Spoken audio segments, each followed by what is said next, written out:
غوث پاک رضی اللہ تعالیٰ عنہ کو دنیا سے تشریف لے کر گئے ہوئے، مگر بدستور آپ کا ذکر پاک شرق سے لے کر غرب تک مادیت کے اس مرکز میں بیٹھ کر ہم شاہ جیلان کی عظمت کو سلام پیش کر رہے ہیں۔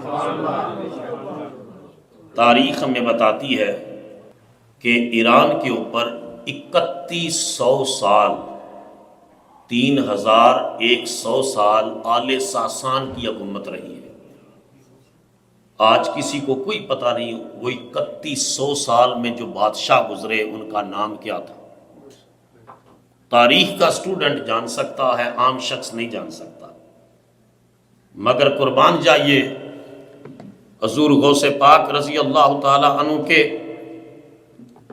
فیضان کے اوپر کہ آپ نے بغداد کے اندر زیادہ عرصہ نہیں گزارا، مگر 1000 سال گزر گیا ہے، شرق سے غرب تک غوث پاک کا ذکر بھی باقی ہے، تعلیمات بھی باقی ہے۔ یہ اللہ تعالیٰ کا وعدہ ہے، من عامل صالحا من ذکر او انثی۔ میں نے کئی کانفرنسز کے اندر یہ بات کہی کہ لوگ جینڈر ایکویلٹی پر زور دیتا ہے آج کا کلچر کہ مرد اور عورت کے حقوق برابر ہیں۔ یہ ہے جینڈر ایکویلٹی جو قرآن حکیم یہاں بیان کرتا ہے کہ جو بھی نیک عمل کرے گا چاہے وہ مرد کرے یا عورت کرے، وَهُوَ مُؤْمِنٌ، شرط یہ ہے ان کے اندر ایمان ہو، بولو ان کے اندر ایمان، مومن ہو، مومنہ ہو۔ من عمل صالحا من ذکر او انثی وهو مؤمن فلنحیینہ حیاتا طیبہ، فرمایا ہم ان کو یہ بھی پاکیزہ زندگی عطا فرمائیں گے اور اگلی زندگی سے زیادہ خوبصورت اور پاکیزہ عطا فرمائیں گے۔ وَلَنَجْزِيَنَّهُمْ أَجْرَهُمْ بِأَحْسَنِ مَا كَانُوا يَعْمَلُونَ، اور ان کے اعمال کے ایکول ان کو اجر نہیں دیں گے، ایکولی ریوارڈ نہیں کریں گے، ان کے اعمال سے کئی گنا بڑھا کر کے ہم ان کو اجر و ثواب عطا فرمائیں گے۔ اس وجہ سے اقبال نے کہا تھا موت کو سمجھا ہے غافل اختتام زندگی، موت کو سمجھا ہے غافل اختتام زندگی، ہے یہ شام زندگی صبح دوام زندگی۔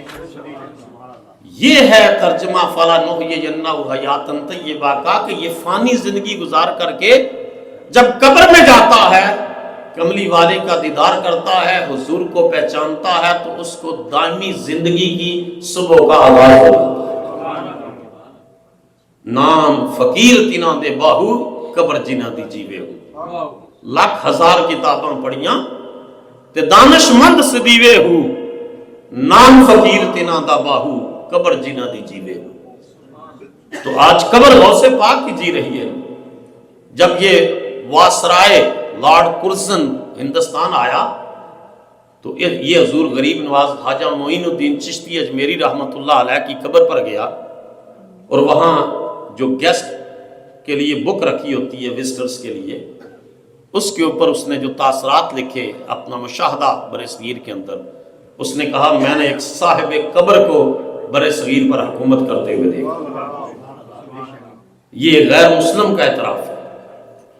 اس اعتبار سے کر کے حضور غوث پاک کا ذکر اس دنیا میں بھی برکتوں کا باعث ہے، قبر میں بھی برکتوں کا باعث ہے، حشر میں بھی برکتوں کا باعث ہے۔ یہ 3 کتابوں کا حوالہ ہے میرے سامنے۔ علامہ حلبی نے قلائد الجواہر کے صفحہ 15 پر لکھا ہے، دارا شکون سفینۃ الاولیاء کے صفحہ نمبر 70 پر لکھا ہے، اور شاہ ابو المعالی قادری لاہوری نے تحفہ قادریہ کے صفحہ نمبر 44 پر یہ لکھا ہے۔ 3 مستند کتابوں کے اندر یہ واقعہ موجود ہے کہ بغداد شریف کا ایک شخص حضور غوث پاک رضی اللہ تعالیٰ کی بارگاہ میں حاضر ہوا، اور حاضر ہو کر کے عرض کرتا ہے کہ میں نے خواب میں اپنے والد کو دیکھا ہے جو سخت قبر کے عذاب میں مبتلا تھا، اور اس نے کہا ہے کہ جا کر حضور غوث پاک کی بارگاہ میں میرے عذاب کی تخفیف کی دعا کرواؤ۔ بولو نا سارے۔ یہ 3 مستند کتابوں کا حوالہ دیا۔ یہ سفینۃ الاولیاء پورے برِ صغیر میں دارا شکوہ اس کا بھائی جو ہے حکمران تھا، تو کہا کہ مجھے والد نے خواب میں کہا ہے کہ دعا کرواؤں۔ آپ نے فرمایا کہ تیرے والد کا گزر کبھی ہمارے مدرسہ کے دروازے سے ہوا ہے؟ اس نے کہا جی ہاں ہوا ہے۔ آپ سن کر خاموش ہو گئے۔ دوسرے دن وہ شخص پھر حاضر ہوا، عرض کی کہ میرے والد آج مجھے پھر خواب میں ملے ہیں۔ انہوں نے سبز لباس پہن رکھا تھا اور چہرے پر خوشی اور مسکراہٹ تھی۔ سارے اونچا بولیے۔ آگے سے حضور غوث پاک نے ارشاد فرمایا، اور پھر اس نے کیا کہا تمہارے والد نے؟ تو اس شخص نے کہا کہ مجھے میرے والد نے کہا قد رفع عنی العذاب ببرکت شیخ عبد القادر جیلانی، کہ میرے گناہوں کی وجہ سے مجھے عذاب ہو رہا تھا، شیخ عبد القادر جیلانی کی دعا کی برکت سے اللہ نے میرا عذاب ختم فرما دیا۔ یہ سن کر حضور غوث پاک نے آگے سے ارشاد فرمایا، میرے والد نے کہا کہ میں آپ کی خدمت میں حاضری دیتا رہا کروں۔ آپ نے سن کر یہ ارشاد فرمایا، ان ربی عز وجل قد وعدنی یخفف العذاب عن کل من عبر علی باب مدرستی من المسلمین، کہ اللہ تعالیٰ نے مجھ سے یہ وعدہ فرمایا ہے کہ جو شخص میرے مدرسہ کے دروازے کے پاس بھی گزرے گا اللہ اس کے عذاب کے اندر تخفیف اور کمی فرما دے گا۔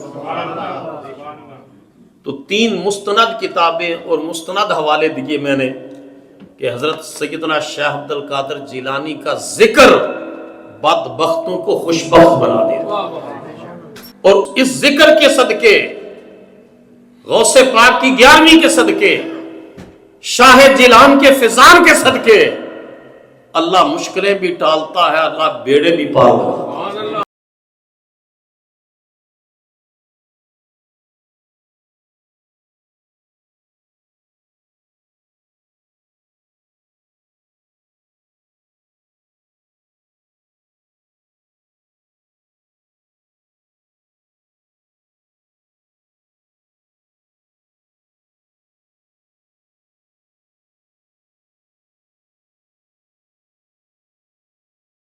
آپ حضرات اسی محبت اور ذوق و شوق کے ساتھ انشاءاللہ نعت شریف بھی سنیں گے، اور انشاءاللہ آج کا روحانی بیان بھی آپ سنیں گے۔ حضرت صاحبزادہ پیر محمد نور العارفین صدیقی صاحب دامت برکاتہم العالیہ تشریف لائے ہیں، جو حضور پیر علاء الدین صدیقی رحمۃ اللہ علیہ کے لخت جگر ہیں، اور انگلینڈ کے اندر دین کا، اسلام کا بہت بڑا مرکز ہے، اور پوری دنیا میں آپ کا دینی اور تبلیغی کام ہے۔ نور ٹی وی جو امریکہ، کینیڈا، یورپ کے اندر دین کی تعلیمات کو پھیلا رہا ہے، حضرت کی سیر سرپرستی وہ چل رہا ہے، تو اس اعتبار سے دینی، تعلیمی، روحانی، فلاحی بہت سارے کام ہیں جو آپ کی شخصیت کے ساتھ جڑے ہوئے ہیں، اور درس مثنوی شریف آپ کی پہچان ہے۔ میں خود بھی انگلینڈ گیا تو آپ کے اس درس میں مجھے، جس میں بہت سارے علماء بھی شریک ہوتے ہیں، شرکت کا موقع ملا۔ الحمدللہ اس وقت امریکہ ہو، برطانیہ ہو، کینیڈا ہو، مادی طور پر بہت عروج و غلبہ ہے۔ دنیا کو ضرورت ہے تو فقط روحانیت کی ضرورت ہے، تو جس نے اس خلا کو قبول کر لیا وہی اس امت کا مسیحا ہوگا۔ تو اب چودھری نادر خان صاحب کے صاحبزادے فاروق بابلک صاحب تشریف لاتے ہیں، اور نماز سے پہلے بارگاہ رسالت میں حاضری پیش کرتے ہیں، پھر نماز عشاء ہوگی، پھر انشاءاللہ ایک نعت شریف اور حضرت کا بیان ہوگا۔